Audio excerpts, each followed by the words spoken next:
నాకు అద్దేపల్లి జనార్దన్తో ఏ రకమైన సంబంధం లేదు. అంతేకాకుండా ఈ అద్దేపల్లి జనార్దన్కి సంబంధించిన ఏఎన్ఆర్ బార్ని నేను అక్కడ ప్రజలకి చాలా ఇబ్బందికరంగా ఉంది, ఇది ఇక్కడ నుంచి మార్చాలని చెప్పి నేను 2024 అక్టోబర్ 10వ తారీఖున ఎక్సైజ్ కమిషనర్ గారికి, ఎక్సైజ్ ఇక్కడ జిల్లా సూపరింటెండెంట్ గారికి, ఎక్సైజ్ మంత్రి గారికి కూడా లెటర్ పెట్టడం జరిగింది. మా పార్టీకి కానీ నాకు కానీ లోపాయికారి సంబంధాలు ఉంటే మా పార్టీ వ్యవహారాన్ని అనుసరించి శాసనసభ్యుడిగా నేను నడుచుకుంటా కదా, ఏదైనా ఉండుంటే నేను అతను ఎందుకు అక్కడి నుంచి ఆ బార్ తొలగించాలని చెప్పి ప్రభుత్వానికి నేను లేఖ పెట్టడం జరుగుతుంది. కానీ ఇవన్నీ తెలియని జోగి రమేష్ ఈ దొంగ నాటకం ఆడి అటు రాష్ట్ర ప్రభుత్వాన్ని నన్ను అప్రతిష్ట పాలు చేయాలి, చంద్రబాబు నాయుడు గారి మీద చిలవలు పలవలు చేసి మాట్లాడుతూ వచ్చాడు. ఇతను ఇంత చేసి ఈ దుర్మార్గుడు, ఈ దౌర్భాగ్యుడు జోగి రమేష్ చేసిన నాటకం ఏంటంటే 24వ తారీఖు మాకేం చెప్పాడు, అక్కడ లోకల్ మీడియాలో ఏం మాట్లాడాడు, వెళ్ళేటప్పుడు చివరి ఫోన్ చేసింది వసంత కృష్ణప్రసాద్కి అని చెప్పాడు. కానీ జరిగింది ఏంటయ్యా అంటే వాస్తవంలో 23వ తారీఖు 24వ తారీఖు అతను ఆఫ్రికా వెళ్తా ఉన్నాడు.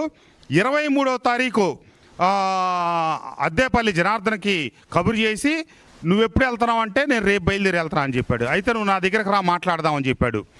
23వ తారీఖు సాయంత్రం 8:30 ప్రాంతంలో ఒక 2-3 నిమిషాలు అటు ఇటుగా అతని ఇంటికి వచ్చి ఇంట్లోకి వెళ్ళిన తర్వాత 1 నిమిషం 2 నిమిషాల్లోనే వాళ్ళ సోదరుడిని ఇతర కుటుంబ సభ్యుల్ని బయటికి పంపించేసి గంట సేపు 9:30 వరకు జోగి రమేష్ మాట్లాడాడు. మొన్న హైదరాబాద్ ఎయిర్పోర్ట్లో ఉండి నా మీద కేసు మరల్చడానికి ప్రయత్నిస్తున్నారు, అది ఇదని చెప్పి ఒక కొత్త పల్లవ అందుకున్నాడు.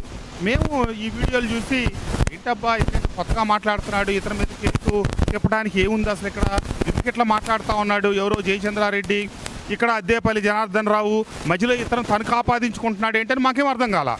నిన్న ఉదయం కూడా అదే విషయం ప్రస్తావించి మాట్లాడాడు. నాకు నిన్న ఉదయమే అనుమానం వచ్చింది, ఓహో ఇదేదో కొత్త డ్రామాకి తెరదీస్తా ఉన్నాడు కాబోలని చెప్పి. తీరా చూస్తే గుమ్మడికాయలు దొంగ ఎవరంటే పుస్తకాలు తడువుకున్న చందంగా ఇతగాడే.